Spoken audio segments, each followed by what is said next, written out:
안녕하세요.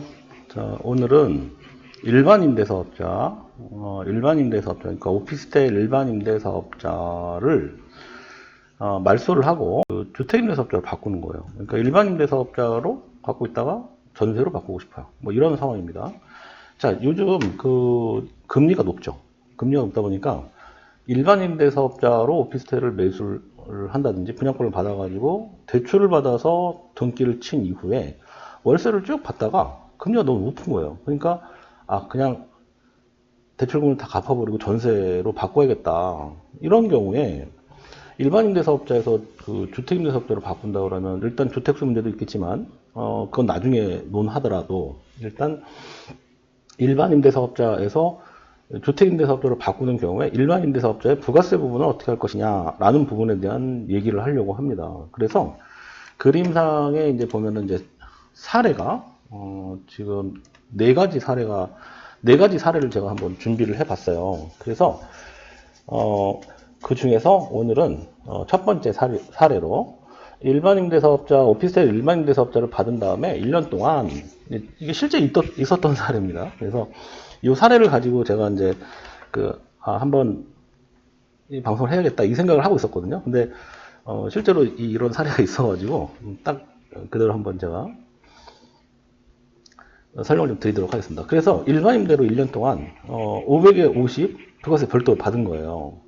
자, 이 과정을 잠깐 좀 설명을 드리면 일단 이 분양계약서를 한번 제가 좀 잠깐 보여드릴게요. 왜냐하면 부가세 부분을 잠깐 설명을 드려야 되기 때문에.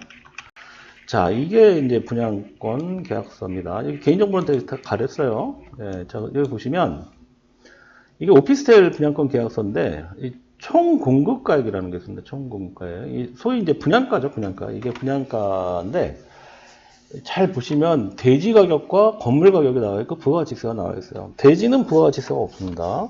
건물에 대해서만 부가가치세가 있는 거예요. 자, 이분은 1억 3,800만 원 중에서 757만 원 부가세를 환급 받으신 겁니다. 자, 어떻게 받으냐? 계약 내용을 잠깐 좀 보면 계약할 때 21년도에 납부 금액이 1,380만 원. 1,380만 원의 그 계약금을 넣고 계약을 하게 된 겁니다. 자, 그런데 그리고 나서 중도금 대출을 받았겠죠. 그게 이제 중도금 대출은 이제 뭐 땡땡 캐피탈 뭐 이런 데서 중도금 여기다 이제 같이 되어 있는 그 분양사하고 연계가 되어 있는 그 캐피탈 회사랑 이제 중도금 대출을 아마 실행을 했을 겁니다.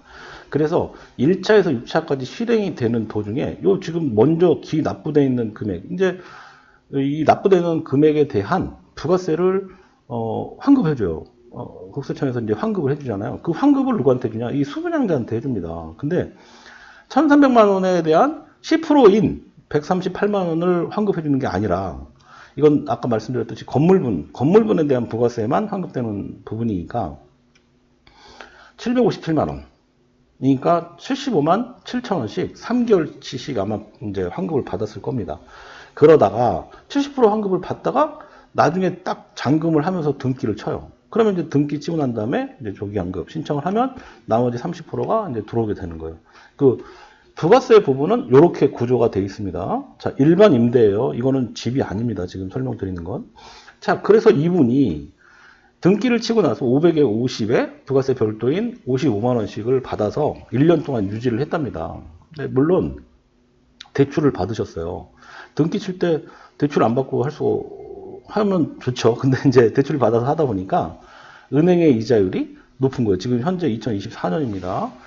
2024년 지금 7월 시점에서 이제 은행 대출 이자가 높다 보니까 월세를 받아서 거의 남는 게 없는 거예요. 그러다 보니까 그냥 이거 갚아버리고 그냥 주택으로 바꿔야지 라고 생각하셔가지고 이제 보통 의뢰를 하신 겁니다.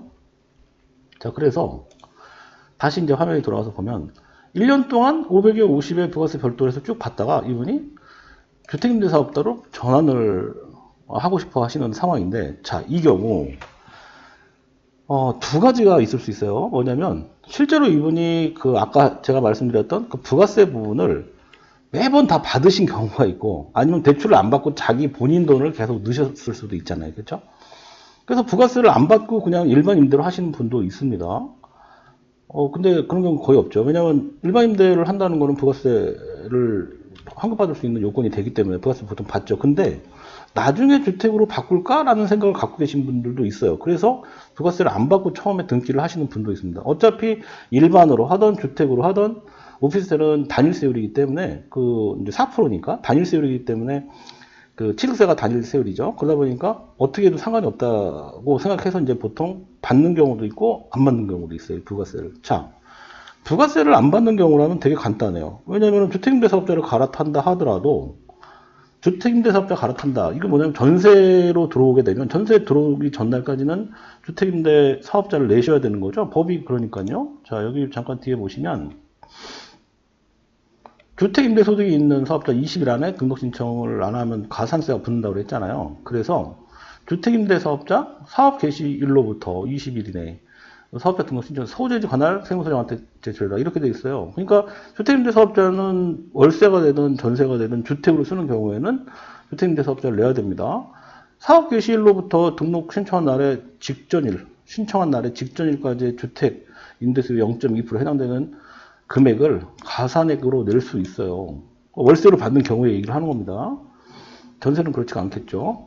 자, 그런데 어쨌든 그런 상황인데 다시 돌아가서 지금 아까 처음에 등기 치는 시점에 부가세를 아예 안 받고 10회분에 대해서 아예 안 받으신 분 같은 경우는 그냥 주택임대사업자 그냥 갈아타면 끝나는 거예요. 그런데 부가세를 받은 경우는 또 얘가 달라지잖아요. 그러니까 일반 임대를 하기 위해서 부가세를 받았다. 그러면 지금 이분 같은 경우는 이 사례 같은 경우는 1년이 됐다고 합니다.